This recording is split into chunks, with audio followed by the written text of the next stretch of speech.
Hello दोस्तों, नमस्कार। Rock mathematics के यूट्यूब चैनल पे आप लोगों का स्वागत है। आज हम आपके लिए बिहार एसएससी का जो सीरीज चल रहा है, बिहार एसएससी इंटर स्तरीय 2024 में जो आपका एग्जाम है, संभावित डेट लगभग जो है आपका मार्च है, उससे पहले तक हम लोग कोशिश करेंगे जितना भी सेट हो सकता है ज़्यादा से ज़्यादा रेगुलर रूप से जो है हम लोग जो है ज़्यादा से ज़्यादा क्वेश्चन को जो है बना पाएँ, ज़्यादा से ज़्यादा सेट बना पाएँ, ज़्यादा से ज़्यादा क्वेश्चन हम आपको प्रैक्टिस करवा पाएँ। तो इसके लिए आप लोग जो है जुड़े रहिए और हम कोशिश करेंगे कि आपको मैथ का कंप्लीट सॉल्यूशन करवा दें, जिसमें कि मैथ लक्ष्य रखा गया है, जिसमें कि मैथ लक्ष्य है।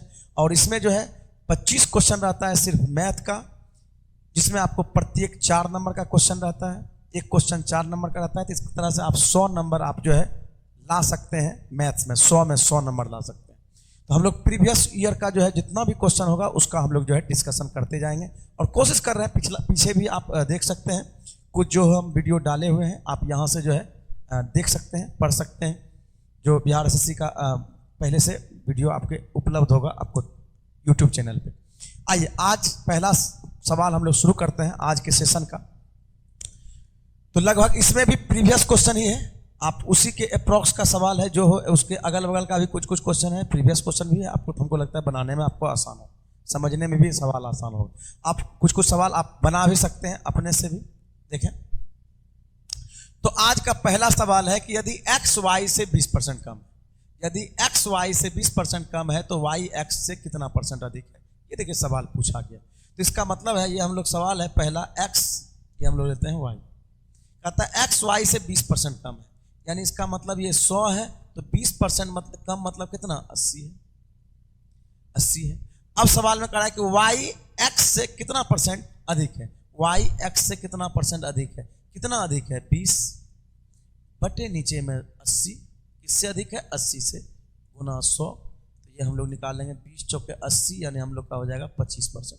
आंसर हम लोग का निकालेंगे 25%, यानी हम लोग ये निकाल सकते हैं। लेकिन कोई बच्चा अगर चाहता है ये बात कि हम सर इसको दूसरे तरीका से बनाना चाहते हैं, इसको क्या और भी कोई शॉर्ट तरीका है क्या, इसमें इस तरह के सवाल को आप अप्रोच लगा सकते हैं। कहता है x y से 20% कम, तो y x कितना परसेंट अधिक है। अगर अधिक पूछे तो अधिक प्रतिशत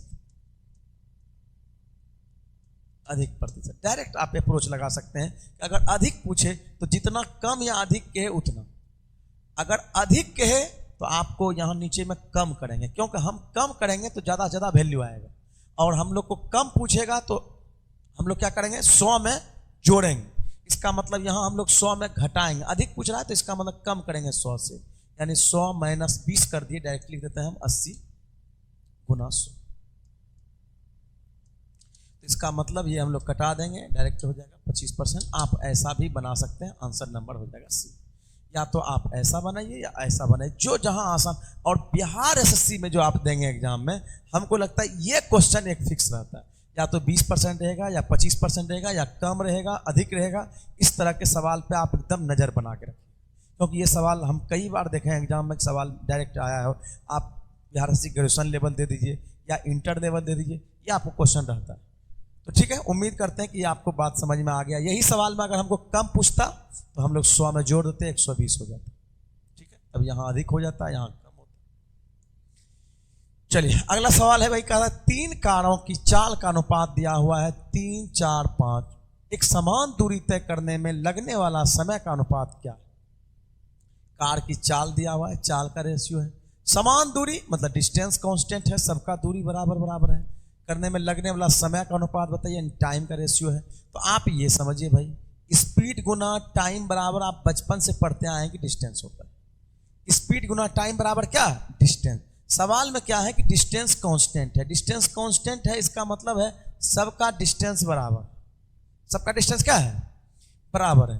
तो हम लोग यहाँ बात करेंगे स्पीड का रेशियो दिया हुआ है। इसका मतलब ये समझिए, अगर ये कांस्टेंट हो जाए, अगर डिस्टेंस कांस्टेंट है तो स्पीड जो होता है टाइम का उल्टा होता है। इस बात को आप समझिए, अगर ये डिस्टेंस कांस्टेंट होगा तो स्पीड टाइम का उल्टा होगा। इसका मतलब ये है, उल्टा होने का मतलब है कि स्पीड का रेशियो अगर ए बी का है तो इसका मतलब है टाइम का रेशियो हम लोग का बी है। इसका मतलब ये समझेंगे आप, ये भी समझेंगे कि भाई ठीक है, 2 गो था तो आप डायरेक्ट उल्टा दिए, लेकिन 2 रहे तो डायरेक्ट उल्टा देंगे, कोई दिक्कत नहीं। लेकिन 3 रहेगा तो फिर हम लोग को दूसरा अप्रोच लगाना पड़ेगा। क्या करना पड़ेगा? तो ऊपर वाला हम लोग ले लेंगे एलसीएम। देखिए इसका भी एलसीएम ले लेंगे, एलसीएम हो जाएगा AB। AB में हम लोग भाग दें, A से भाग दे दिए, आ गया B, और इसमें हम लोग AB में फिर B से भाग दे दें, हम लोग का आ जाएगा। ऐसा 3 वाले में भी अप्रोच में लगा सकते हैं। मान लिया जाए स्पीड हो गया हम लोग का ABC, तो हमको टाइम का रेशियो क्या होगा? तो सबका एलसीएम ले लेंगे। एलसीएम हो जाएगा कितना हमको? ABC। ABC में A से भाग देंगे तो ये हम लोग को BC बचेगा, ये हम B से भाग दें AC बचेगा। उसी तरह से हम लोग का ये हो जाएगा AB हो जाएगा। इस तरह से हम लोग सवाल को बना सकते हैं।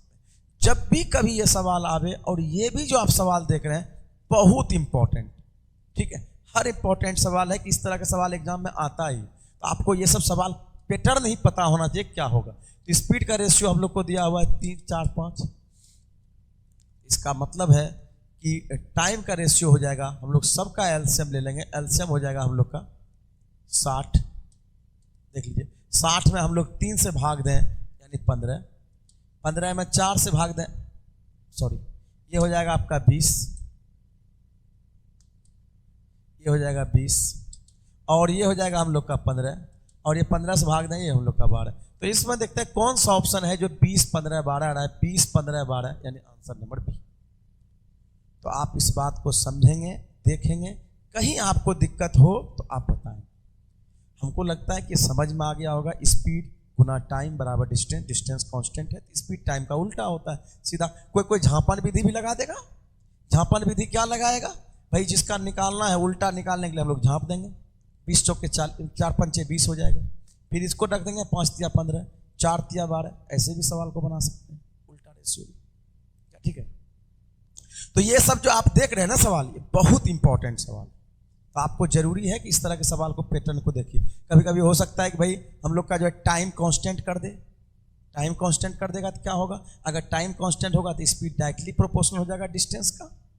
स्पीड दिया हुआ है और कहेगा समय सबको बराबर लगता है, तो हमको अलग अलग दूरी जाना है, तो इसका मतलब समय कांस्टेंट कर दे तो इसका मतलब है स्पीड डायरेक्टली हो जाएगा डिस्टेंस का, यानी जो स्पीड का रेशियो होगा वही डिस्टेंस का रेशियो हो जाएगा। क्या ठीक है ना? इस तरह के सवाल को आप ध्यान रखें। चलिए अगला सवाल है भाई कि 9 संख्याओं का औसत 20 है। 9 संख्याओं का औसत 20 है। यदि एक संख्या 18 है और इसे 36 में बदल दिया जाता है तो नई औसत क्या? इसका मतलब पहले से हम लोग का दिया हुआ है कि 9 संख्या का औसत 20 है। एक संख्या 18 है तथा इसे 36 में बदल दिया गया। पहले था 18, एक्चुअल में था 18, बदल दिया गया 36 में, यानी कर दिया गया कितना? 36। यानी 18 को हटाया और 36 को लाया। एक संख्या 18 है, 36 में बदल दिया गया। इसका मतलब है 18 को हटाया और 36 को लाया, 36 को इंक्लूड किया। तो हम लोग देखें क्या हो रहा है। हम लोग का 18 का एक्चुअल में 18 बढ़ गया, तो हम लोग जो बढ़ा है कितने संख्या में बढ़ा? तो सब 9 संख्या में बांटते हैं कि 9 संख्या में बांटे तो कितना कितना होगा? 9 संख्या में बांटे तो यानी हम लोग का 2 बढ़ जाएगा। तो पहले हम लोग का औसत था कितना? 20, और सब में 2 अगर बढ़ जाएगा तो इसका मतलब है न्यू एवरेज जो हो जाएगा हम लोग का 22 हो जाएगा। कौन सा ऑप्शन है? ये भी। क्या ये समझ में आ गया बढ़िया से? तो ये हम लोग का ऐसा होता है। कभी कभी 2 बार संख्या को बदला जाता है, यानी हम लोग का 2 संख्या साथ साथ बदला जाता है। तो ये आप यही पैटर्न लगाएंगे, सवाल आसानी से बन जाएगा। अगर दोस्त आपको वीडियो अच्छा लगता है तो आप जो है लाइक भी करें, और साथ साथ अगर आप नए हैं मेरे चैनल पे आप इसको सब्सक्राइब करें ताकि आपको डेली वीडियो मिलता रहे।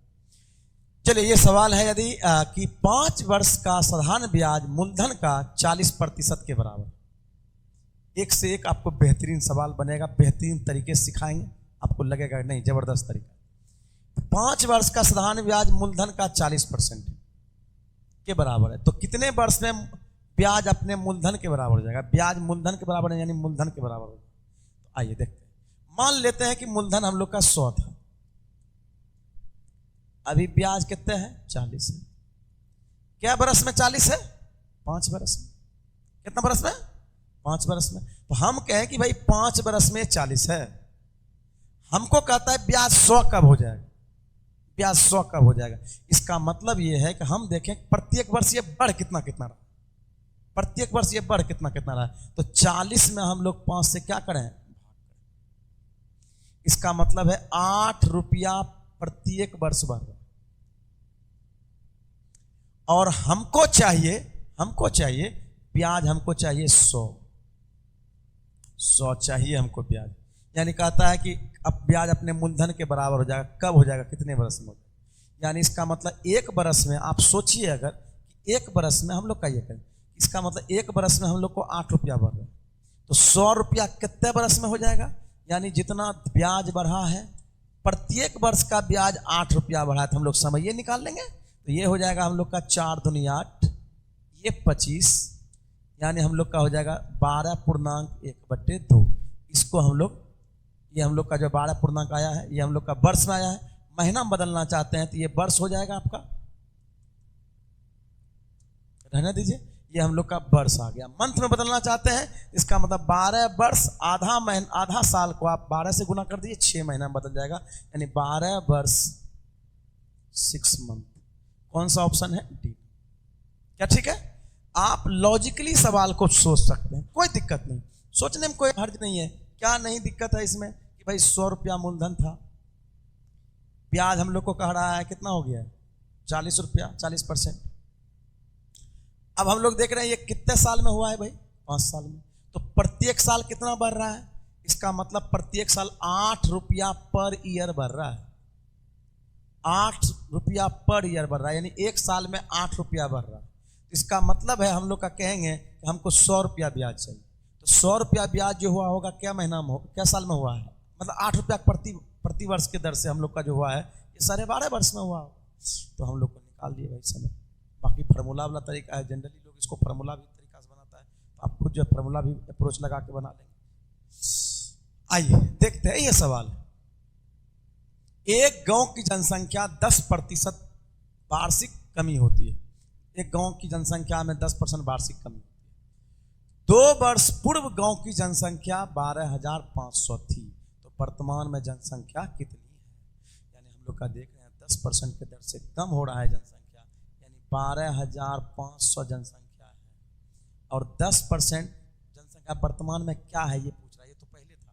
10% के दर से प्रत्येक वर्ष क्या हो रहा है, कमी, मतलब 9/10। इसका मतलब है 2 साल ऐसा हुआ है कटा।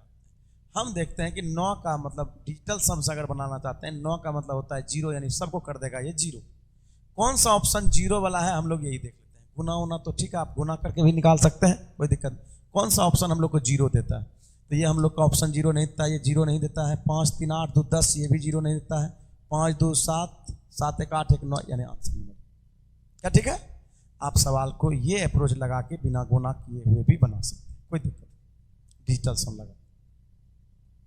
उम्मीद करते हैं ये बात बढ़िया से आपको समझ में आया होगा। क्योंकि हम लोग का 12,500 जनसंख्या था, 10% के दर से घट रहा है, तो 2 साल घटा है। 9/10, 10% का फ्रैक्शन वैल्यू होता है 1/10। कमी हो रहा है तो कम हो गया, 10 से 1 9 कम हो गया, और हम लोग निकल क्या ठीक है। आगे बढ़ेंगे नेक्स्ट सवाल। आप इस सवाल को खुद से अप्रोच लगा के भी बना सकते हैं। आप जब भी देखा करें वीडियो को पॉज कर दिया कीजिए, और उसके बाद जो है खुद से बनाने की कोशिश किया कीजिए। फिर आप जो है मतलब आगे जो है अगर आपको बन जाए तो ठीक है, नहीं तो फिर जो आप देखा करें कि मेरा अप्रोच क्या है सवाल को बनाने। चलिए, एक सवाल है कि रमेश महेश से दुगुना तेज काम करता है। रमेश महेश से दुगुना तेज काम करता है। यदि महेश इस काम को 12 दिन में करता है, तो रमेश और महेश दोनों मिलकर इस काम कितने दिन में करेंगे। ठीक है भाई, ये हम लोग का लेते हैं, इफिशियंसी लेते हैं। रमेश महेश से दुगुना तेज, दुगुना है ये इससे। तो महेश का इफिशियंसी अगर 1 है, तो रमेश का इफिशियंसी 2 है। कहता है यदि महेश इस काम को 12 दिन में करता है, महेश इस काम को 12 दिन में करता है, तो इसका मतलब महेश का काम है 12 दिन में पूरा करता है। तो महेश का इफिशियंसी है 1 गुना, अगर 1 गुना हम लोग टाइम गुना इफिशियंसी, टाइम गुना इफिशियंसी होता है, यानी इफिशियंसी गुना हम लोग का टाइम, ये होता है वर्क। यानी इसका मतलब इफिशियंसी है महेश का 1 और दिन है 12, तो वर्क भी हो जाएगा कितना, 12।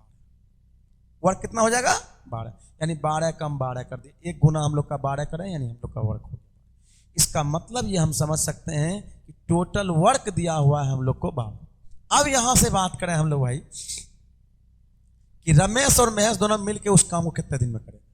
रमेश महेश मिलके कितने दिन में करेगा, तो दोनों का एफिशिएंसी को जोड़ते हैं तो कुल टाइम हम निकालना चाहते हैं, तो 12 कुल वर्क है, 3 एफिशिएंसी काम करेगा, यानी काम हो जाएगा 4। ठीक है, आंसर हो जाएगा सी। उम्मीद करते हैं आपको समझ में आया होगा, क्योंकि ये हमको नहीं लगता है कोई मुश्किल है और आसानी से आप इसको बना सकते हैं, कोई दिक्कत नहीं। टाइम एंड वर्क का सवाल है और हर अलग अलग चैप्टर का जो है सवाल रहता है, आप देखते होंगे अलग अलग अप्रोच सवाल का होता है। जो भी सवाल रहेगा हम लोग का अलग अलग अप्रोच लगाएं। जैसे ये सवाल देखा जाए, कहता है ए और बी की वर्तमान आयु का अनुपात 5:4। 5:4 हम लोग को दिया हुआ। ए और बी की वर्तमान आयु 2 वर्ष पूर्व का रेशियो दिया हुआ 4:3। तो कह रहा है कि उनकी वर्तमान आयु, ए की वर्तमान आयु, तो ए की वर्तमान आयु, ए की वर्तमान आयु इसमें पूछा जाए, ए की वर्तमान आयु क्या होगा आयु ज्ञात करें।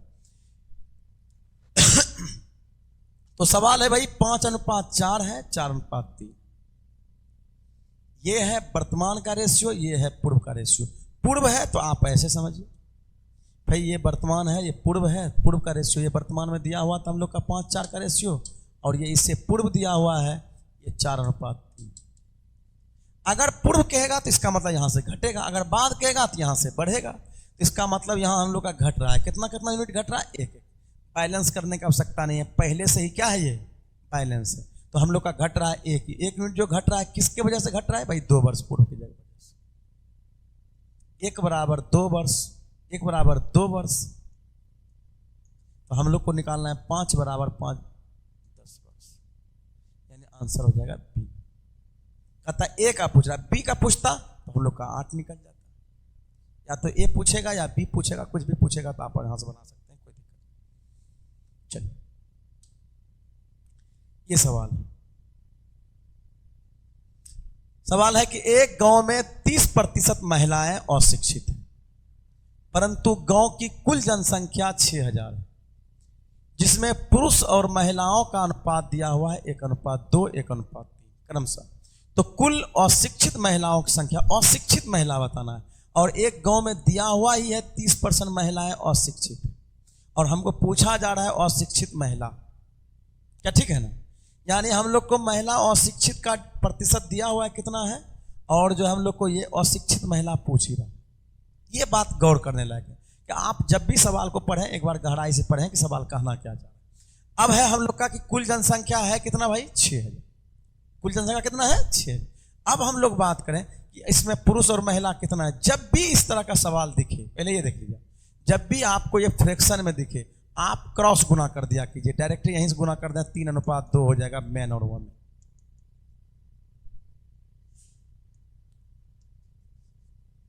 यहीं से हम लिख देते हैं, ये जो आपको ये दिया हुआ है डायरेक्टली लिख दीजिए 3:2, ये खत्म हो गया रेशियो। जब भी फ्रैक्शन में दिखे तो क्रॉस गुना किया कीजिए, 2 रहे तो 3 रहा कीजिए, नीचे वाला का एलसीएम लेके गुना कर दीजिए, आपका निकल जाए। क्या ठीक है ना, ये बात ध्यान रखिएगा, तो सवाल देखते ही बनेगा। ठीक है, अब हम लोग को दिया हुआ है कि 3:2 में है, पुरुष है 3 गो, 2 गो महिला। अब कुल हम लोग को जनसंख्या दिया हुआ है 6000 है, तो 5 बराबर कितना, 6000। 1 बराबर 1200, तो 12 3600, और ये हो गया हम लोग का 2400। इसका मतलब ये समझ में आया कि भाई 6000 में 3600 पुरुष है तो 2400 क्या है, महिला। 3600 पुरुष है तो 2400 महिला है। अब कहता है जितना भी महिलाएं हैं, एक गांव में 30% महिलाएं अशिक्षित है, और कहता है अशिक्षित महिलाओं की संख्या ज्ञात कीजिए। तो महिला है कितना, 2400। इसमें 30% जो है महिलाएं हैं, तो 30% इसका निकाल देते हैं। 24 × 72 720, यानी हम लोग का देखेंगे महिला जो अशिक्षित महिला है वो 720 है, ऑप्शन नंबर ए। ठीक है, उम्मीद करते हैं कि समझ में आ गया। ठीक है ना, तो यहां से हम लोग जो है निकाल सकते हैं आराम से। पुरुष ने जब भी एक बात ध्यान रखिएगा, जब जब आपको फ्रैक्शन जो है ये रेशियो जो है फ्रैक्शन में दिया रहे, या तो नीचे वाला का एलसीएम या आप क्रॉस गुना करके भी आप आराम से निकाल सकते हैं, कोई दिक्कत नहीं। आपका सवाल आराम से बनेगा, कोई दिक्कत। इस तरह से हम लोग पुरुष और महिला की संख्या निकाली, जितना भी महिला है उसका 30% अशिक्षित है, तो अशिक्षित महिला निकाली। हमको उम्मीद करते हैं कि हम आपको वीडियो अच्छा लग रहा होगा, आपको जो है और अच्छा से समझ में भी सबको आ रहा होगा, कहीं कोई दिक्कत नहीं। ये सवाल समझिए, कोई धन साधारण ब्याज की दर पर 6 वर्ष में दुगुनी हो जाती है, 6 वर्ष में दुगुनी हो जाती है, यह अपने से 4 गुनी कितने वर्ष में हो जाएगी। अब ये हमको ध्यान रखना है कि इस तरह का सवाल चक्रवृद्धि ब्याज में भी आता है, साधारण ब्याज में, तो गौर से पढ़ना है सवाल कहना क्या चाह रहा है। कोई धन साधारण ब्याज की दर से कर, इसका मतलब ये है कि हम लोग जब भी दुगुनी तिगुनी का बात करेगा तो मूलधन लेंगे, एसआई लेंगे, अमाउंट लेंगे, लिख दिया करेंगे कि मूलधन 1 रहा होगा, यानी इसका मतलब दुगुना हो गया 2, ब्याज 1 हो गया होगा। 1 रुपया मूलधन है, 2 रुपया हो गया, यानी मिश्रधन 2 रुपया हो गया। दुगुनी हो जाती है मतलब मिश्रधन साधारण ब्याज की दर पर 6 वर्ष में दुगुनी हो जाती है, मतलब 2 हो गया। मिश्रधन में से मूलधन घटा लेंगे तो हम लोग का ब्याज आ जाएगा। अब कहता है यह अपने से 4 गुनी कितने वर्षों में हो जाएगी, यानी ये 1 है, ये 4 कब हो जाएगा, यानी ब्याज 3 होना चाहिए। ब्याज कितना होना चाहिए, 3 होना चाहिए। तो इसका मतलब आप सीधा सीधा सोचिए भाई 1 रुपया ब्याज जो हुआ था 6 वर्ष में था, 1 रुपया जो ब्याज था वो 6 वर्ष में था, तो 3 रुपया ब्याज कब हो जाएगा। तो ब्याज तो हम साधारण ब्याज में जानते हैं बराबर बराबर बढ़ता है, तो 3 रुपया ब्याज हो गया तो 3 गुना ब्याज हो गया है, तो इसका मतलब है ऑटोमेटिक समय जो है 3 गुना हो जाएगा। इसका मतलब ये समझ सकते हैं कि आप जो है रेशियो पर भी सवाल को आप बना सकते हैं, सिंपल सा बात है, कोई बात नहीं। आप ये यहाँ तो हम लोग का सीधा सीधा हो रहा है कि हम लोग को जो चाहिए समय चाहिए, 6 वर्ष है, 6 वर्ष में 1 रुपया ब्याज, हमको 3 रुपया ब्याज हुआ है कितना वर्ष में, तो 18 वर्ष। आप सवाल को देखेंगे बनाएंगे, कहीं कोई रटने वाला ना फार्मूला है ना कुछ है, आप सवाल अप्रोच लगाइए, सवाल बना, हर सवाल को अप्रोच लगा के आप बना सकते हैं, कोई दिक्कत नहीं।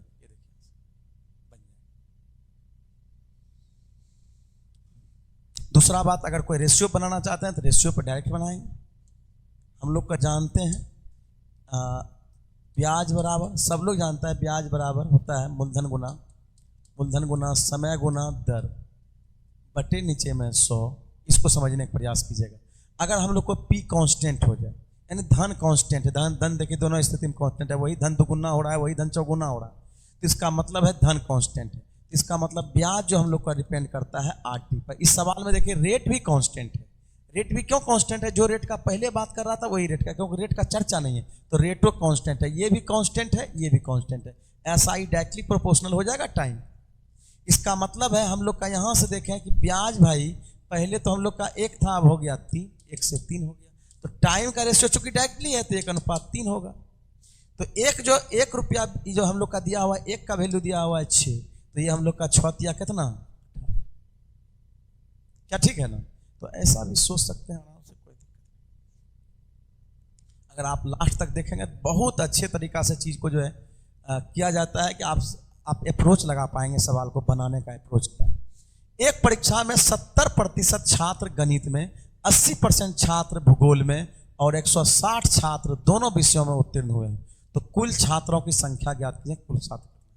अब कह रहा है कि सवाल में कि भाई कि ये हम लोग का ऐसा है कि एक परीक्षा में 70% विद्यार्थी गणित में पास हुआ है, 80% भूगोल में हुआ है, और कहता है दोनों विषयों में उत्तीर्ण हुआ है 160। ये हम लोग का प्रतिशत है, जबकि वो क्या है, संख्या। तो ऐसे सिचुएशन में जब भी हम लोग का 2 ही चीज दिया हुआ है, तो इसका मतलब ये है कि भाग लेने वाला सब का सब, जितना भी स्टूडेंट परीक्षा में भाग लिया है, यानी जितना भी हम लोग का मैथ और जो है भूगोल का परीक्षा देने वाला है, कोई ऐसा नहीं है कि एग्जाम नहीं दिया है, सब का सब एग्जाम दिया हो। तो हम लोग इसके लिए बात करते हैं, जब भी आपको जो है सेट, इसको हम लोग बोलते हैं सेट थ्योरी का सवाल है, A यूनियन B का बात करते हैं। Number of A union B बराबर number of A plus number of B minus number of A intersection B। हालांकि आप इसको वेन डायग्राम द्वारा भी बना सकते हैं, लेकिन हम चाहते हैं कि भाई आप इस तरह से भी बनाइए तो कोई दिक्कत नहीं। यहाँ जो यूनियन का मतलब है ये कुल होता है, और कुल कहीं देखिए चर्चा नहीं किया। इसका मतलब इसमें जो हम लोग को जो देखिए डाटा अगर पढ़ेंगे ना तो डाटा लगता है अधूरा ही दिया, लेकिन डाटा अधूरा नहीं, इसका मतलब है सब का सब भाग लिया। इसका मतलब जितना भी लोग था 100 का 100 लोग खेला है, 100% लोग है, 100% लोग या तो मतलब गणित का या भूगोल का एग्जाम दिया। तो आप ये देखेंगे तो हम लोग ये क्या है भाई 70 गणित में है, और जो है फिर हम लोग का ये है आपका 80 मैथ्स में है। बाकी ये कॉमन कितना है ये हमको पता नहीं। अब इसका हम लोग बात करते हैं। ये x बराबर हो जाएगा दोनों का 8 7 15, 100 को उधर कर देंगे 50 हो जाएगा। देख लीजिए 50 कैसे हुआ, यानी इसको जोड़ेंगे तो 150 हो जाएगा। ये 100 है, x को उधर लाएंगे, 100 को इधर ले जाएंगे, x का वैल्यू 50 हो जाएगा। क्या होगा कि नहीं होगा? ये हम लोग का 50। इसका मतलब हुआ, सुनिएगा ध्यान, इसका मतलब हुआ कि 50% ऐसा है जो दोनों है, यानी दोनों में पास हुआ है। यानी इसका मतलब गणित में भी और भूगोल में भी। और इसका दिया हुआ है पास का संख्या आपको 150, यानी इसका मतलब ये सॉरी 160 है। 160 जो वैल्यू है एक्चुअल में वो 50% का वैल्यू है। हमको निकालना है 100% का वैल्यू। क्या कह रहा है कुल कितना है, तो कुल तो हम लोग का 100 है, कुल 100। यानी इसका मतलब 16 दूनी 32 320 कौन सा ऑप्शन है? ऑप्शन नंबर डी है। और इसको आप बना सकते हैं। जब हम लोग को यहाँ से आप पढ़ेंगे ना तो लगेगा डाटा अधूरा है, डाटा अधूरा नहीं, डाटा ये कह रहा है कि यहाँ हम लोग को जो दिया हुआ है गणित में ये पास हुआ है, ये हम लोग का भूगोल में पास हुआ है। दोनों में कितना है ये हमको पता नहीं है, ये संख्या हम भले पता है लेकिन परसेंटेज में पता नहीं। तो ये हम लोग कहेंगे कि भाई कुल 100% का 100% एग्जाम जो है दिया होगा। ठीक है, कोई ऐसा नहीं होगा कि एग्जाम नहीं दिया होगा। तो ये हम लोग का 100% का 100%। चलिए ये सवाल है, एक डीलर लागत मूल्य पर अपनी वस्तु बेचने का दावा करता है, परंतु वह 1 किलोग्राम के बदले 960 ग्राम के भार का प्रयोग करता है, तो डीलर कितने प्रतिशत लाभ? आप ये सवाल समझ रहे हैं, ज्यादातर ये बेईमान दुकानदार का ही सवाल है। और जानते हैं कुछ कुछ दुकानदार जो है आप कितना रुपया दे दीजिए, अब जो भी उसका दाम लेता है फिर भी वो बेईमानी करता है। ठीक है, तो वो बेईमान दुकानदार पे ही। और वहां से कह रहा है, वो देखिए दावा क्या कर रहा है, समझिएगा। कहता है एक डीलर लागत मूल्य पर अपनी वस्तु बेचने का दावा करता है। कहता है जितना में हम खरीदे हैं उतने में हम बेच दिए। फिर भी कहता है 1 किलोग्राम के स्थान पे 960 ग्राम के भार का प्रयोग करता है, तो कहता है डीलर कितने % लाभ कमाता है, वो लाभ कितना कमा रहा है। तो हम लोग ये समझेंगे। तो जब भी इस तरह का सवाल आवे तो पहले तो आप ये समझिए कि इसमें लेन देन जो हो रहा है ग्राहक और किसके बीच हो रहा है, दुकानदार के बीच, डीलर के बीच। तो इसका मतलब एक तरफ हम लोग रख देते हैं ग्राहक और एक तरफ दुकानदार। इस सिचुएशन में आप ये समझेंगे, ग्राहक को हम लोग दूसरे फॉर्म में बोलेंगे सीपी भी बोलते हैं, इसको हम लोग एसपी भी बोलते हैं। ये आपको धीरे धीरे अभी बात समझ में आएगा क्या होगा, क्योंकि ग्राहक खरीदता है और दुकानदार जो है सामान को बेचता है। तो हम लोग इस फॉर्मेट में समझेंगे। कहता है कि एक डीलर लागत मूल्य पर अपनी वस्तु बेचता है। मान लिया कि 1 रुपया का चीज 1 रुपया में ही बेच दिया, यानी ये बेच रहा है ये लोग। कहता है परंतु वह 1 किलोग्राम के स्थान पे 960 ग्राम, यानी इसका मतलब है हम लोग देख रहे हैं कि दुकानदार तौल रहा है 1000 के जगह पे 960 ग्राम दे रहा है। 1000 के जगह पे 960 ग्राम दे रहा है। इसका मतलब 960 ग्राम जो दे रहा है वो ग्राहक को दे रहा है। किसके जगह पे? 1000 के जगह पे, यानी 1000 के जगह पे 960 ग्राम का ही वाट का यूज कर रहा है दुकानदार। इसका मतलब इसको ग्राहक को कम दे रहा है। तो हम लोग ऐसे सिचुएशन में करेंगे। ये देखिए, ये जो कटने वाला है उसको कटा लीजिए आप। 24 चौके 96, ये हम लोग का 25 चौके 100 हो जाएगा, यानी गुना करके हम लोग निकालते हैं। इधर वाला सीपी हो जाएगा 24, इधर वाला हम लोग का हो जाएगा 25 एसपी। तो कहेंगे 24 का चीज 25 में बेचा, 24 का चीज कितना बेचा? 25 में। तो कितना लाभ हुआ? 1 बटे नीचे में 24 गुना 100%। ये हम लोग कटा दें तो ये 6 हो जाएगा, ये हम लोग का हो जाएगा 25। इसका मतलब है 6 चौके 24 पूर्णांक 1 बटे 6% क्या हो जाएगा? ये हम लोग का लाभ, प्रॉफिट। आंसर हो जाएगा आपका,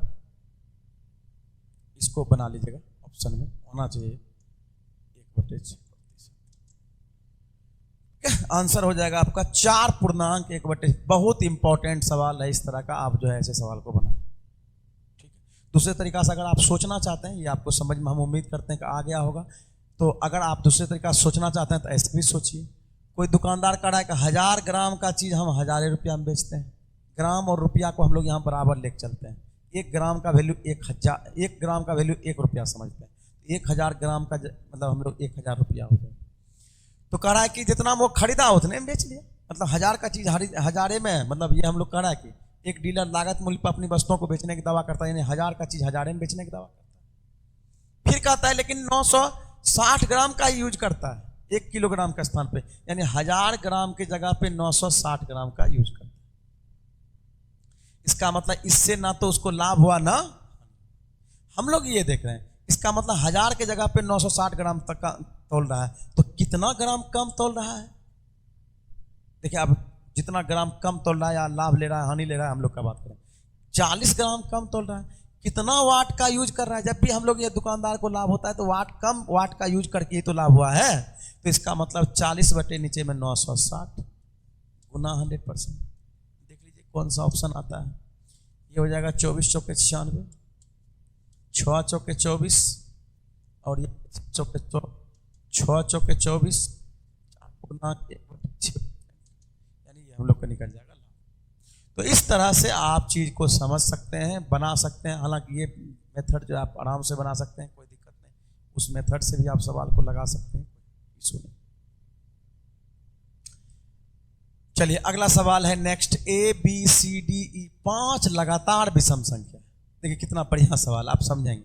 ए बी सी डी ई 5 लगातार विषम संख्या है, जबकि ए और डी का योग, देखिए ए और डी का योग दिया हुआ 148। तो कहता है कि सी का मूल्य बताइए कितना, सी का मूल्य 5 लगातार विषम संख्या ए और डी, ये दोनों का योग हमको दिया हुआ है 148।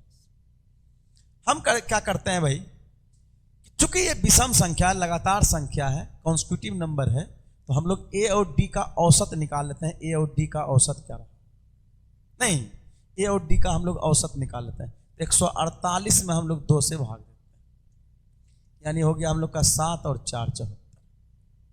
यानी इसका मतलब है कि अगर हम लोग बात करें कि ये 74 जो है दोनों का औसतन है, औसत है दोनों का 74।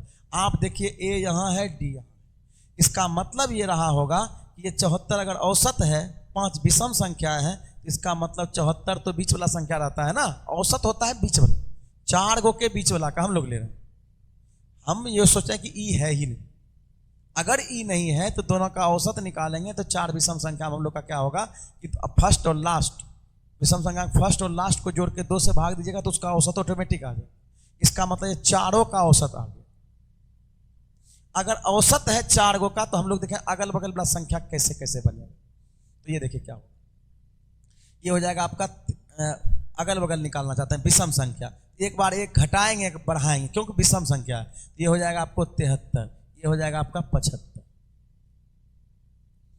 अब हम लोग का और पीछे जाना है, तो ये हम लोग को हो जाएगा कितना, 72 विषम संख्या है ना, तो ये हम लोग को बन जाएगा 71। और फिर हम लोग को इधर जाना है, चूंकि हम लोग का निकला है, ये हम लोग का BC निकल गया, ये D निकालना चाहते हैं, तो हम लोग को हो जाएगा 77। और फिर हमको चूंकि E भी चाहिए, तो हम लोग को 79 हो जाएगा। तो हमको पूछ क्या रहा है, C का वैल्यू पूछ रहा है, C का वैल्यू क्या होगा, C का मान, तो ये हम लोग का है ABC, C हो जाएगा आपको कितना 75, C हम लोग का 75 हो जाएगा। कौन सा ऑप्शन है। अब पहले आप यहां से देख लीजिए कि क्या इसका औसत अगर हम लोग बात करेंगे, ए डी को जोड़ के देखिएगा आपको 148 आ रहा है कि नहीं आ रहा है। ए डी को जोड़ के देखिए 48, यानी 7 1 8 और 7 7 14, 148 आ भी रहा है। तो आराम से ये अप्रोच जो है ना बेस्ट अप्रोच है, सम संख्या के है विषम संख्या के है, तो ये अप्रोच लगाइए और सवाल को आसानी से बनाइए, नहीं तो आपको फिर दिक्कत कर देगा, थोड़ा सा और बनाइएगा दूसरे। हालांकि आप कई सारा तरीका हो सकता है एक सवाल को बनाने का, लेकिन ये हमको लगता है कि आप अप्रोच जो है बढ़िया है। ए डी का योग दिया हुआ है तो उससे औसत निकाल, तो हम जानते हैं 4 संख्या में अगल बगल को जोड़ के 2 से भाग दिए तो औसत बीच वाला आ गया, तो हम लोग का 4 औसत आ गया। तो अब हम लोग क्या किए, चूंकि विषम संख्या है तो एक बार घटा दिए, एक बार बढ़ा दिए।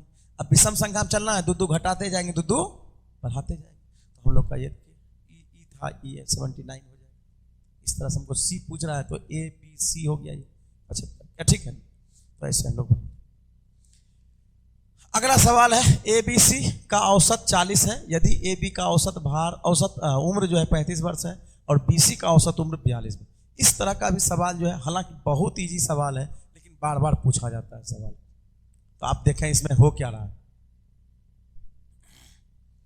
ये हम लोग का दिया हुआ है भाई, ABC का औसत 40 है, AB का औसत 35 है और BC का औसत हम लोग को 42। अगर हम सोचें कि AB है यहाँ पे हम लोग का BC है, आप गौर कीजिएगा, इसका मतलब दोनों को अगर हम लोग जोड़ देते हैं कुल में तो क्या B रिपीट नहीं होगा क्या? और हमको B ही चाहिए। इसका मतलब दोनों को जोड़ के, कुल जोड़ के हम लोग का क्या करेंगे, ABC का घटा लेंगे तो हम लोग को आराम से निकल जाएगा B। इस कंडीशन में डायरेक्ट आप निकाल सकते। तो हम जानते हैं दो गो संख्या है तो इसका मतलब औसत है 35, 35 दूनी हो जाएगा 70, प्लस यहाँ से हम लोग का 42 दूनी हो जाएगा आपका 84। दोनों को जोड़ दिए, घटा 3 गो है, 4 तिया 12 120, घटा दिए, डायरेक्ट हम लोग का B आ गया। तो ये हम लोग का जोड़ेंगे 4 8 7 15 और ये हो गया 120, यानी घट के हो जाएगा 4 और ये हम लोग का 3 34। कौन सा 34 वर्ष है? और ये सवाल इस तरह का पूछा जाता है, बार बार सवाल पूछा जाता है। आप यही करेंगे कि हम लोग का कुल निकाल लें, दोनों का, दो को का औसत दिया हुआ है तो 2 से गुना करेंगे कुल निकल जाएगा। वो भी हम लोग का औसत दिया हुआ है 42, 2 से गुना करेंगे 84 कुल हो जाएगा। दोनों को जोड़ दिए, B 2 बार रिपीट हो गया, उसमें से ABC घटा दिए तो B वो बच गया। तो हम लोग का सवाल क्या ठीक है? एवरेज से आप गौर कर रहे होंगे, एवरेज से सवाल जो है हम लोग का, इसमें 2 सवाल अभी तक मिल चुके हैं। एवरेज से एग्जाम में सवाल रहेगा, 2 सवाल कम से कम। आइए देखते हैं। ये है, कहता है सिंप्लीफाई करें, यानी इसका मतलब सरल करें इसको। क्या है सवाल हम लोग का? देखिए 0.03 है, 0.03 है, ये भी हम लोग का दिया हुआ है। नीचे में देखिए आपका, अरे भाई जैसा ऊपर में है वैसा ही नीचे में। मसला क्या है? मसला ये है इसमें कि भाई ऊपर में जो हम लोग का पीछे से 2 अंक में पॉइंट है, इसमें पीछे से 3 अंक में सब में पॉइंट है। तो हम लोग क्या करें भाई, पॉइंट का ही इसमें खेल, बाकी तो सब नंबर सेम है ऊपर से लेके नीचे तक।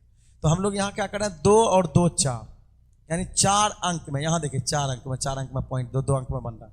इसका मतलब है यहाँ हम लोग कर लेते हैं, ऊपर में कॉमन ले लेते हैं। इसका मतलब है 0.0001, ये हम लोग कॉमन ले लें। नीचे में जो हम लोग कॉमन लेंगे क्या लेंगे, यहाँ 3 और 3 6, 0.0000, ये हम लोग का देखा 3 3 6। बाकी जो बचेगा हम लोग का, गौर कीजिएगा, बाकी जो हम लोग का नंबर बचेगा सब वही बच जाएगा, यानी सबका पॉइंट हम हटा दिए, पॉइंट हटा दिए सबका। ये देखिए पॉइंट हटा दिए, सबका पॉइंट हटा दिए। इसका मतलब है हम लोग पॉइंट हटा दिए तो ये ऊपर नीचे क्या हो जाएगा, कट हो जाएगा। अगर ये कट होगा तो इसका मतलब ऊपर में 4 पॉइंट है, नीचे में 6 पॉइंट है, तो नीचे वाला पॉइंट का ऊपर 0 जाता है, नीचे वाला ऊपर वाला का नीचे 100 आता है। इसका मतलब 2 को ऊपर में 100 चला जाएगा, इसका 2 पॉइंट ऊपर में चला जाएगा, 1 पे यानी 2 0, बाकी 1 कट हो जाएगा, यानी आंसर हो जाएगा 100, डायरेक्ट आंसर हो जाएगा 100। समझ में आया? नहीं आया? अच्छा ठीक है, इसको हम लोग ऐसे कर सकते हैं। समझ में नहीं आया तो कोई बात नहीं, हालांकि इसमें पॉइंट का गेम है और कुछ नहीं है इसमें। ये हम लोग देखें, दूसरे तरीका से सोचते हैं, सब कुछ सेम है। इसका 2 पॉइंट से 2 पॉइंट, 2 2 4 पॉइंट कट गया है, और ये हम लोग का नंबर भी देखें, तो ऊपर में 4 पॉइंट है, नीचे में 6 पॉइंट है। तो क्या पॉइंट हम लोग का 0 1 बचेगा कि नहीं बचेगा? सब में ऐसा होगा। हाँ, इसका मतलब सब में हम लोग का इसी तरह से, इसमें यही होगा, कॉमन है, यही बन जाएगा। तो ये पूरे हम लोग का कट जाएगा। नीचे बच गया 1/0.01, पॉइंट उड़ावेंगे तो ऊपर चला जाएगा 0, आंसर हो जाएगा 100। अब समझ में आया? ठीक है, ऐसा भी सोच सकते हैं आप। तो ये आंसर हो जाएगा 1, कोई दिक्कत नहीं, कोई इशू नहीं। तो हम लोग पॉइंट उड़ाएंगे इस बार। चलिए अगला सवाल है, नेक्स्ट। 3 लगातार प्राकृतिक संख्या के वर्गों का योग। सोचेंगे 3 लगातार प्राकृतिक संख्या के वर्गों का योग 1877 है, तो मध्य वाली संख्या क्या होगी, यानी बीच वाली संख्या क्या होगी, ये पूछ रहा है। तो ठीक है, आप गौर कीजिए, ऐसे सवाल को तो आप जो है, हालांकि प्राकृतिक संख्या x मान के बनाएगा तो बन ही जाएगा, लेकिन जो है आपको वैसे मत बनाइए, सवाल को अप्रोच लगा के बनाइए। क्या अप्रोच सवाल का हो सकता है? आप देखिए, 3 संख्या जो लगातार है और बीच वाला संख्या हमको पूछ रहा है, उसके बीच का जो हम लोग का होना चाहिए, कुल का वर्गों का योग होना चाहिए, वो हम लोग का जो है 1877 होना चाहिए। तो आप गौर करेंगे, कोई नंबर हम लोग लेते हैं, जैसे मान लिया जाए हम, जैसे इसमें नंबर 20 नंबर तो बहुत छोटा है, 20 का स्क्वायर करेंगे, फिर उसका 21 का स्क्वायर करेंगे, कम आगे आगे पीछे का स्क्वायर करें तो ये हम लोग कभी आएगा नहीं। एक ही ऑप्शन हो सकता है इसमें हम लोग का जो नजर आ रहा है ज्यादातर हम लोग का ऑप्शन बी।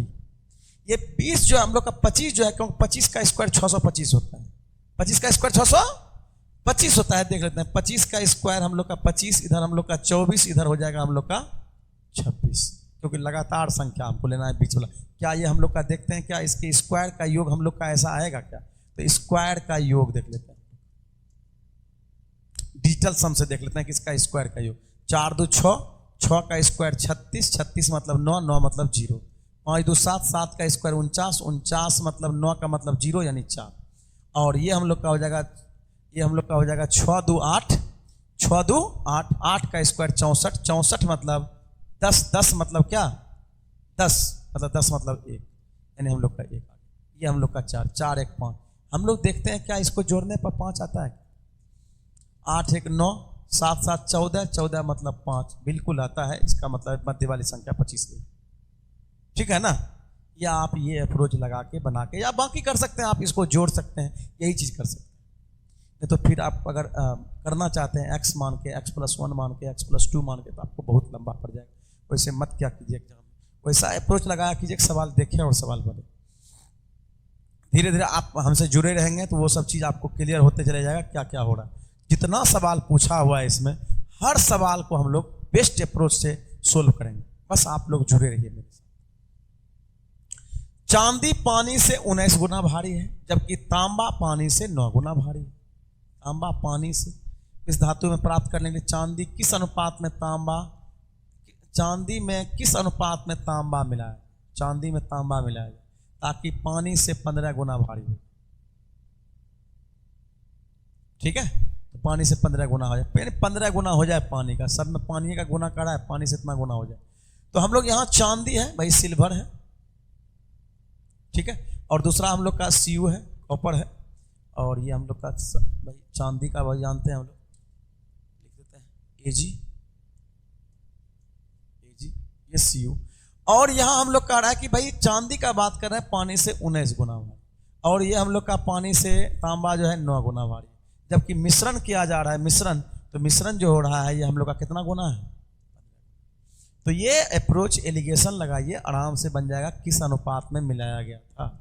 तो हम लोग देते हैं एलिगेशन का रूल है कि बीच वाला एगो से छोटा और एगो से बड़ा होना चाहिए, सब एक फॉर्मेट में होना चाहिए, सब एक फॉर्मेट में, बीच वाला एगो से छोटा एगो से बड़ा भी है, ठीक है। ये हो जाएगा हम लोग का 4, ये हो जाएगा हम लोग का 6, कटा लेंगे, ये हो जाएगा आपका 3, ये हो जाएगा हम लोग का 2। तो आंसर हो जाएगा आपका 3:2। कौन सा है? 3:2। आगे चांदी है, पीछे तांबा है, तो हम लोग ऐसा कर सकते हैं, क्या ठीक है? ये हम लोग अप्रोच करेंगे। चलिए आगे बढ़ते हैं नेक्स्ट सवाल की ओर। रमेश कीमत के 10% छूट पर कार खरीदता है। अच्छा, कीमत जितना भी है उसका 10% छूट पे कार खरीदता है, और कीमत से 20% अधिक ऊंची दर पर उसे बेचता है। जितना कीमत है उससे 10% छूट पे खरीदा और उससे कहता है 20% छूट पे, 20% ऊंची दर पे बेच दी, ठीक है। तो कहता है कि रमेश का लाभ प्रतिशत बताइए क्या है। तो ठीक है, हम लोग ये कहते हैं भाई कीमत रहा होगा, मान लिया जाए 100 रुपया, कीमत रहा होगा 100 रुपया। अब क्या किया इसमें, कीमत 100 रुपया है, 10% छूट पे खरीदा है, खरीदा होगा 90, खरीदा होगा 90। कहता है कीमत से 20% बढ़ा के बेचा, इसका मतलब है बेचा होगा कितना में, 120 में। तो कहता है लाभ, खरीदा था 90 में, बेच रहा है हम लोग का 120 में, तो कितना का लाभ हो रहा है भाई, 30 का, बटे नीचे में 90 गुना 100%। ये हो जाएगा आपका 3 बार में कट जाएगा, आंसर हो जाएगा 33.33। ये हम लोग का कौन सा ऑप्शन है भाई, इसको बना लीजिएगा 33.33, ठीक है। 33.3 या 33% सही है। तो हम लोग जो है आराम से सवाल बना लिए, कह रहा था सिंपल सा सवाल था, कीमत से 10% छूट पे खरीदा, कीमत से 20% लाभ पे बेच दिया, तो हम लोग को ऐसे निकालते देख, ठीक है ना। अगला सवाल, ये सवाल देखिए, कहता है निम्नलिखित भिन्न में से कौन सही आरोही क्रम में, आरोही क्रम में ये कौन सा भिन्न है, ये बढ़ते क्रम में कौन सा, सब भिन्न तो एक ही है, देख रहे हैं। कोई भी एगो भिन्न हम उठा लेते हैं, हालांकि इसी में आप देख सकते हैं, चेक करने के लिए अभी हम बताएंगे तो आपको तुरंत पता चलेगा भाई। ये देखिए, जब भी ऐसे सवाल को बनाना हो, इंक्रीजिंग डिक्रीजिंग, जब नंबर ऊपर में छोटा रहता है तो अलग अलग सवाल रहता है, कुछ कुछ अलग अलग रूल। बाकी आप सिंपल सा ये सवाल रहे, अगर लगभग बीच का डिफरेंस अगर नजदीक का हो तो आप ऐसा करेंगे, इसके बीच का डिफरेंस कितना का, जितना डिफरेंस आए डिफरेंस इसमें भाग देंगे 13 में, 13 का 13 निकल जाए। फिर इसका डिफरेंस हम लोग का 2 का, 2 से हम 15 में भाग देंगे, 7.5 हो गया। इसका अंतर कितना का, 1 का, 19 में हम लोग भाग दिए, 1 से 19 हो। इसका मतलब जो इसमें बड़ा दिख रहा है वही बड़ा है, जो छोटा दिख रहा है वही छोटा है। तो हम कहेंगे कौन असेंडिंग ऑर्डर में है, यानी बढ़ते क्रम में कौन है, तो इसका मतलब है बढ़ते क्रम लिखने के लिए हमको सबसे पहले छोटा वाला लिखा जाता है। 15/17 किसमें है, देखिए सबसे पहले यही मार देंगे आंसर, 13 फिर 14 है, ये है, फिर ये है, फिर ये है, क्या ठीक है ना। सवाल देखेंगे और सवाल आराम से बने।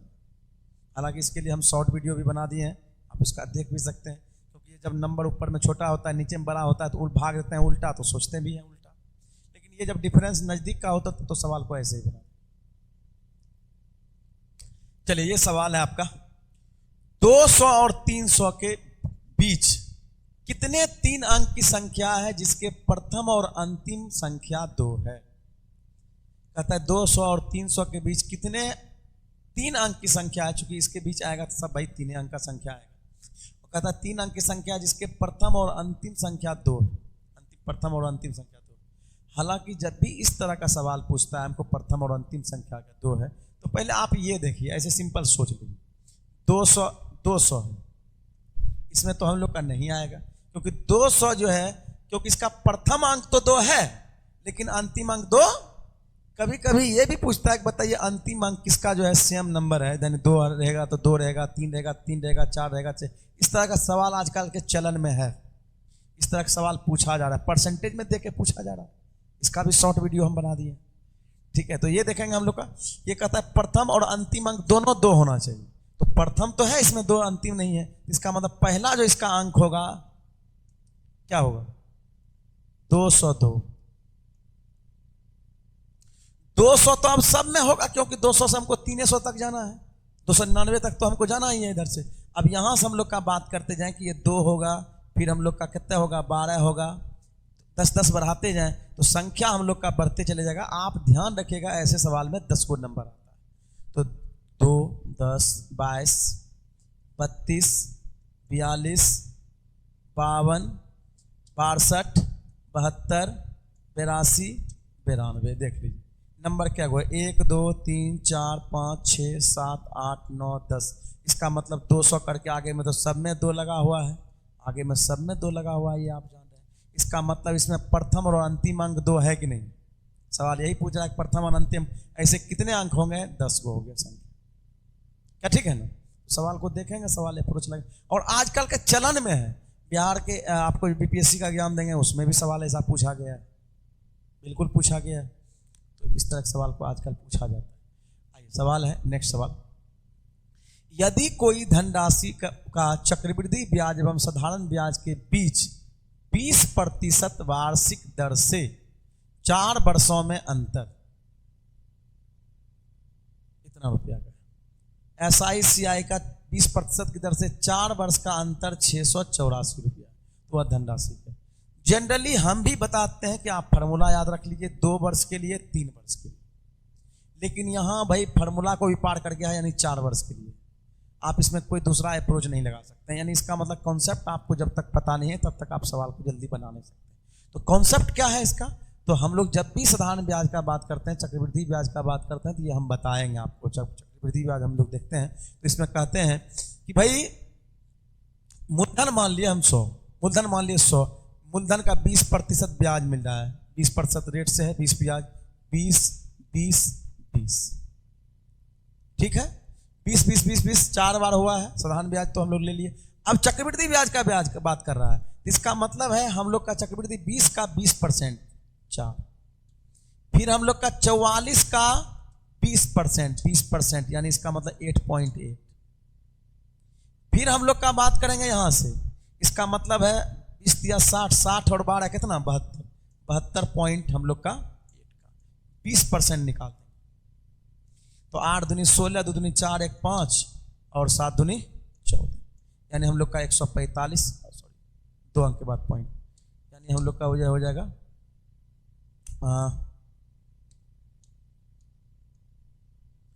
8 दूनी 16, 2 दूनी 4, 4 1 5 और 7 दूनी 14, ये 2 अंक के बाद पॉइंट हो जाएगा, यानी इसका मतलब है 14.56। एक बात आप समझ लीजिएगा, जब भी अंतर होता है साधारण ब्याज में और चक्रवृद्धि ब्याज में, अंतर किसके वजह से होता है? ब्याज के वजह से, ब्याज के वजह से। तो हम लोग देखें कि भाई कितना का अंतर गया था, ये हम लोग का देखें 6 का 6 है और अंतर बराबर अंतर कर लेते हैं। इसका मतलब है 684 रुपया जो ये वैल्यू है एक्चुअल में, ये किसका वैल्यू है? ये अंतर की वजह से, यानी 6 का 6, 8 5 13 का 13, 2 अंक के बाद पॉइंट है। फिर हम लोग का देखते हैं 8 8 16, 16 और 1 17 और ये हो जाएगा हम लोग का 27.36 का ये वैल्यू। और हमको चाहिए मूलधन, मूलधन मतलब होता है, मूलधन माने हैं हम लोग 100। ये पॉइंट उड़ा दीजिएगा, 2 को 0 और ऊपर में चला, ठीक है। अब हम लोग इसको कटा लेते हैं, कितने बार में कट जाएगा देख लीजिए आप। तो 6 चौके 4 चौके 16, 6 चौके 24, 8 चौके 32, हाँ ठीक है कट जाएगा। कितना बार में? 4 बार। 4 बार में हम लोग का पूरा कटता है, ये कट जाएगा आपका 2500 बार, यानी आंसर हो गया आपका 2500, ठीक है ना। अब देखिए सवाल बिहार एसएससी में जो एक्सपेक्ट लोग नहीं करता है कि भाई ठीक है फॉर्मूला पे आधारित सवाल पूछ देता है 2 वर्ष के लिए, 3 वर्ष के लिए, लेकिन जो है सवाल में पूछ दिया है 4 वर्ष के लिए। तो आपको सवाल को हर तरह से यानी कॉन्सेप्ट जानना पड़ेगा कि सवाल का तरीका क्या है, कॉन्सेप्ट क्या है। कुछ आप रट के नहीं जा सकते, फॉर्मूला पे रट लेंगे सवाल बन जाएगा, नहीं। हम लोग निकाले हैं मूलधन 100 माने 100 का 20 20 20 साधारण ब्याज निकाल लिए पहले। अब प्रत्येक चक्रवृद्धि ब्याज होता है कि मूलधन पर तो ब्याज लगता है, ये साथ साथ ब्याज का भी ब्याज लगता है। तो ये हम लोग का ये जो बनता है यही अंतर वजह बनता है, क्योंकि चक्रवृद्धि ब्याज भी जोड़ेंगे तो कुल जोड़ेंगे, साधारण ब्याज में ये है अंतर, इसी की वजह से हुआ है। तो अंतर बराबर अंतर कर दिए, नहीं तो ये हम लोग निकाल। चलिए वह सबसे बड़ी संख्या को ज्ञात करें जो 64 130 240 को विभाजित करने पर शेष समान रहता है, समान शेष रहता है। तो ऐसे सिचुएशन में जब भी कहे समान शेष फल रहता है तो पहले चूंकि सबसे बड़ी से बड़ी संख्या का, बड़ी से बड़ी का मतलब होता है एचसीएफ, बड़ी से बड़ी मतलब होता है एचसीएफ होता है। तो ऐसे सिचुएशन में पहले अंतर विधि निकाला कीजिए। आप अंतर क्या है, इसका अंतर देखिए कितना का है। सबसे पहले अंतर तो ये हो जाएगा हम लोग का 6 और इधर हम लोग का हो जाएगा 6 86। फिर इसका अंतर कितना का है भाई? 0 1 और हम लोग का 1 110। फिर इसका अंतराल देखते हैं, ये अंतराल कितना का है? तो ये हम लोग का हो जाएगा 6 और ये हम लोग का 13 से 6 गया कितना 7 और फिर हम लोग का 176। अब इसका एचसीएफ निकाल। जब भी केस समान शेष बचता है तो यानी इसका मतलब शेष समान रहता है, तो आप ये करा पहले आप एक बार अंतर निकालिए, फिर इसका हम लोग का एचसीएफ निकालिए। अब एचसीएफ देखिए इसमें किससे लगता है? 6 1 7, यानी ये हम लोग का 11 से लगता है, 11 से यो लगता है, 11 से यो लगता है। लेकिन ये 2 से लगता है, 2 से लगता है, 2 से, इसका मतलब है 2200 से लगेगा। इसका मतलब निश्चित रूप से एचसीएफ हम लोग कर देंगे 22। ऐसे करके बना लेंगे। या आप यहां से फिर अंतर विधि से निकालिए, या 44 हो गया, 44 देखिए डिवाइजर, 44 का डिवाइजर हम लोग का 22 है। 22 से इसमें भाग लगता है, लगता है। 44 से नहीं लग रहा था, 22 से लगता है, इसमें भी, इसमें भी, इसमें भी। यही हमको एचसीएफ हो गया 22। या बाकी भाग विधि से, यूक्लिड डिवीजन विधि जो बोलते हैं, उससे भी आप सवाल को बना सकते हैं। चलिए ये सवाल देखा जाए। कोई धनराशि 5 वर्ष में चक्रवृद्धि ब्याज पर दोगुनी हो जाती है, या कितने वर्षों में 8 गुनी? देखिए जस्ट सवाल ऐसा हम लोग पढ़े थे कुछ देर पहले, बस उसमें लिखा हुआ था साधारण ब्याज और इसमें लिखा हुआ है चक्रवृद्धि ब्याज। एक ही सेट में दोनों सवाल इस तरह का बैठ गया, जबकि हम बोले कि ऐसा सवाल साधारण ब्याज में भी। तो इस सवाल को गौर से पढ़ना पड़ता है कि आपको साधारण ब्याज है कि चक्रवृद्धि ब्याज, तब सवाल को आप एक अटेम्प्ट में बना पाए। इसको क्या अप्रोच है हमको बनाने का? ये देखिए, कोई धनराशि 5 वर्षों में चक्रवृद्धि ब्याज पर दोगुनी हो जाती है। दोगुनी हो जाने का मतलब ये है कि कोई धन पहले हम लोग का था 1 रुपया रहा होगा, अब दोगुना हो गया 5 वर्ष में। क्या ठीक है ना? 5 वर्ष में दोगुना। तो हम लोग मान लिए कि समय जितना भी धन था 5 वर्ष में हम लोग का दोगुना हो गया। दोगुना। सिंपल बात समझेंगे, ये हम लोग का मूलधन 1 था, मूलधन 1 था, ये जो हम लोग का रेट ऑफ इंटरेस्ट है, इस पे जो हम लोग का बढ़ते जाता है, इसको हम लोग कहते हैं ये 5 वर्ष में दोगुना हो गया। ये दोगुना हो गया। एक लिखे या ना लिखे कोई फर्क पड़ता नहीं। तो ये हम लोग का ऐसा हो गया, दोगुना हो गया। लेकिन हमको धन चाहिए कितना गुना भाई? कहता है कितने वर्ष में 8 गुनी हो जाएगी धन। ये हमको 8 गुना चाहिए, 8 चाहिए। इसमें 2 तरह सवाल पूछता है, या तो आपको समय पूछेगा या गुना पूछेगा। गुना दिया रहेगा तो समय पूछेगा, और समय दिया रहेगा तो गुना पूछेगा। ये उल्टा चीज होता है। तो ये देखिए, यानी कितने वर्षों में 8 गुनी हो जाएगी, यानी 8 ये कब हो जाएगा? हम जब पावर करेंगे 2 पर पावर कितना 3, तब ये 8 बन जाएगा। अगर हम इधर पावर कर रहे हैं 3, तो इधर भी पावर करेंगे 3। क्यूब ऑन बोथ साइड्स, यानी 8 बनाने के लिए।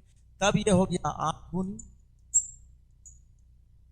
ये हो गया x पर पावर 5 या 15, यानी 15 वर्ष में टाइम हो गया 15। टाइम हमको निकल गया 15 वर्ष। क्या ठीक है ना? तो ये हम लोग सवाल को बना पाए। अगर हमको समय दिया रहता कि 5 वर्ष में इतना, सवाल उल्टा सवाल देखिए कैसे पूछता है।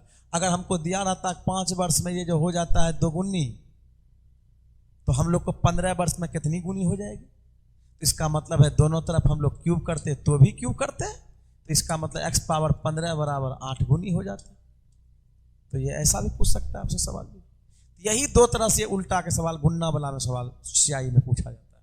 तो हम उम्मीद करते हैं कि ये बात आपको बढ़िया समझ में आ गया। ठीक है, इस तरह से आपका जो है पूरा कंप्लीट सेशन हो गया है, और हम उम्मीद करते हैं कि आपको ये सेशन बेहतरीन लगा होगा। और आप अगर आप मेरे चैनल पे नए देखते हैं तो आप वीडियो को जो है चैनल को सब्सक्राइब क्या कीजिए, और जो आपको अगर वीडियो अच्छा लगता है तो आप लाइक जरूर कीजिए।